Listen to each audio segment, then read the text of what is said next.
Assalamualaikum warahmatullahi wabarakatuh. Perkenalkan, nama saya Najmi Safira dengan NPM 2335 16516111. Saya dari Prodi Ilmu Komunikasi, Fakultas Ilmu Sosial dan Ilmu Politik.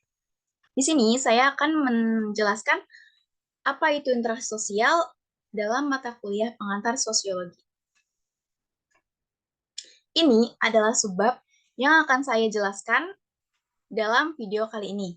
Yang pertama ada pengertian, yang kedua ada ciri-ciri, yang ketiga ada syarat terjadinya, yang keempat ada faktor pendorong, dan yang terakhir ada contoh-contoh dari interaksi sosial. Yang pertama ada pengertian. Pengertian interaksi sosial secara harfiah, interaksi berarti tindakan atau action yang berbalasan antar individu atau kelompok. Tindakan saling mempengaruhi ini seringkali dinyatakan dalam bentuk simbol-simbol atau konsep-konsep.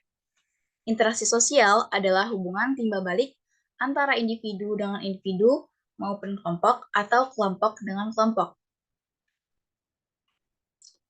Pengertian interaksi sosial menurut para ahli, di sini saya mencantumkan para ahli ada 3. Yang pertama, menurut Baron dan Girne, interaksi sosial adalah hubungan antara orang perseorangan dengan kelompok manusia.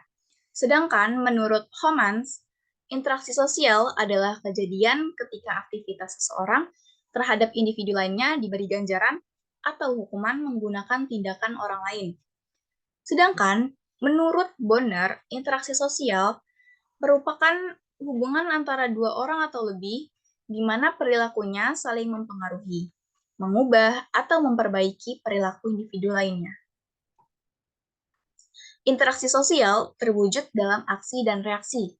Dalam sebuah interaksi sosial, individu atau kelompok dapat bekerja sama atau berkonflik, baik secara formal atau informal, dan secara langsung ataupun tidak langsung.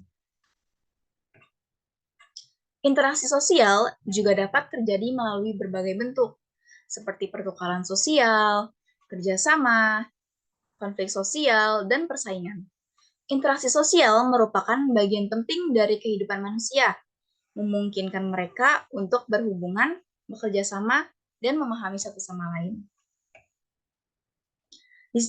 Kemudian di sini ada ciri-ciri dari interaksi sosial, yaitu ada 4. Yang pertama, ada pelaku dengan jumlah lebih dari 1 orang.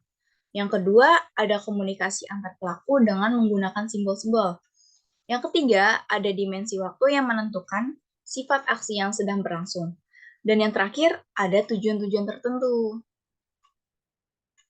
Yang pertama, ada pelaku dengan jumlah lebih dari 1 orang. Proses interaksi sosial tidak dapat terjadi ketika hanya terdapat 1 orang. Proses interaksi baru akan terjalin ketika terdapat individu yang berinteraksi dengan individu lain. Yang kedua, ada komunikasi antar pelaku dengan menggunakan simbol-simbol. Proses interaksi sosial melibatkan komunikasi yang dijalin individu atau kelompok, tidak hanya secara lisan. Akan tetapi, komunikasi dapat dilakukan dengan menggunakan simbol-simbol, melalui gestur tubuh atau bahasa isyarat. Yang ketiga, ada dimensi waktu yang menentukan sifat aksi yang sedang berlangsung. Proses interaksi sosial melibatkan dimensi waktu, masa lampau, masa kini, dan masa mendatang yang akan terjadi. Artinya, interaksi sosial pernah terjadi di masa lampau. Interaksi sosial dapat terjadi di masa kini, dan pada masa yang akan datang, interaksi sosial juga akan terjadi. Yang terakhir ada tujuan-tujuan tertentu. Para pelaku memiliki tujuan dalam menjalin interaksi sosial. Misalnya, di pasar terjadi interaksi antara penjual dengan pembeli. Pembeli memiliki tujuan untuk mendapatkan suatu barang yang ia butuhkan dalam berinteraksi dengan penjual. Sementara, penjual memiliki tujuan untuk menawarkan barang hingga terjual kepada pembeli dalam berinteraksi. Kemudian di sini ada syarat terjadinya interaksi sosial. Syarat terjadinya interaksi sosial di sini ada 3. Yang pertama kontak sosial, yang kedua komunikasi, dan yang ketiga ada tindakan sosial. Yang pertama kontak sosial. Kontak sosial adalah hubungan antara 2 pihak yang saling bereaksi dan merupakan awal dari interaksi sosial. Kontak sosial ini bisa berupa kontak fisik atau kontak secara langsung dan kontak tidak langsung. Salah satu contoh kontak sosial langsung adalah dua individu yang saling tersenyum atau saling sapa. Sedangkan kontak sosial tidak langsung adalah interaksi yang terjadi melalui perantara, misalnya media sosial, telepon, dan sebagainya. Yang kedua ada komunikasi. Komunikasi diartikan sebagai bentuk berhubungan atau bergaul dengan orang lain. Karakteristik komunikasi adalah bentuk penyampaian sebuah pesan kepada orang lain yang pelaksanaannya secara langsung maupun melalui alat bantu. Dari proses komunikasi akan muncul tanggapan atau respons. Bentuk komunikasi wujudnya dapat berupa ucapan atau kata-kata, gerak tubuh, mimik wajah, dan lain sebagainya. Komunikasi dapat dibedakan menjadi dua, yaitu komunikasi verbal dan komunikasi non-verbal. Komunikasi verbal merupakan bentuk komunikasi secara lisan, seperti berbicara. Sedangkan komunikasi non-verbal merupakan bentuk komunikasi dengan menggunakan simbol-simbol atau gestur tubuh, seperti menyapa teman dengan melambaikan tangan. Yang ketiga, ada tindakan sosial. Tindakan sosial merupakan sebuah aksi tindakan yang mempengaruhi orang atau individu lain, namun tetap mempertimbangkan keberadaan orang tersebut.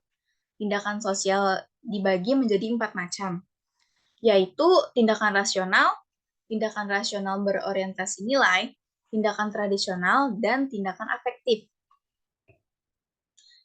Kemudian ada juga faktor pendorong interaksi sosial. Di sini ada 5, yaitu imitasi, identifikasi, sugesti, simpati, dan empati. Yang pertama ada imitasi.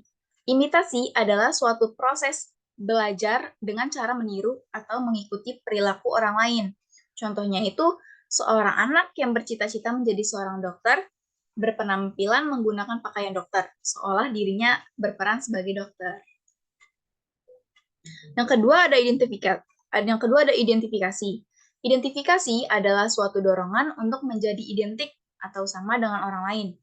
Proses identifikasi memerlukan suatu figur yang ideal bagi pelakunya.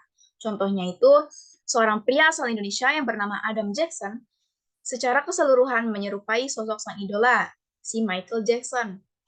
Dari mulai penampilan fisik sampai dengan perilakunya. Yang ketiga, ada sugesti. Sugesti adalah suatu pendapat, pandangan, dan sikap yang diberikan pada orang lain dan diterima oleh pihak lain sehingga orang tersebut mengikuti pandangan atau pengaruh tersebut. Contohnya itu, anjuran dokter kepada pasiennya yang kemudian diikuti oleh pasien tersebut. Yang keempat, ada simpati. Simpati adalah rasa tertarik pada orang lain yang seolah-olah berada dalam keadaan orang lain yang dapat memunculkan perasaan emosional tertentu, seperti perasaan sedih maupun senang. Contohnya itu, Roni merasa kasihan ketika mengetahui temannya yang sedang sakit. Yang kelima, ada empati. Empati adalah kepedulian terhadap orang lain atau kelompok lain yang ditandai dengan tindakan nyata. Contohnya itu, Aldi menolong temannya yang terjatuh dari sepeda motor hingga membawanya ke rumah sakit terdekat. Kemudian di sini ada contoh-contoh dari interaksi sosial. Yang pertama ada interaksi sosial antar individu. Contohnya itu menyapa tetangga saat tidak sengaja bertemu di jalan. Yang kedua, ada kakak bermain dengan adiknya. Yang ketiga, guru les mengajari seorang murid mata pelajaran matematika. Ada juga interaksi sosial antar kelompok. Contohnya itu kelompok mahasiswa KKN memberi penyuluhan kepada warga desa. Kemudian ada juga perbincangan antara masyarakat berbeda RT dan diskusi antara kelompok dosen dengan mahasiswa. Ada juga interaksi sosial antara individu dengan kelompok. Yang pertama, seorang dosen menjadi narasumber dalam seminar.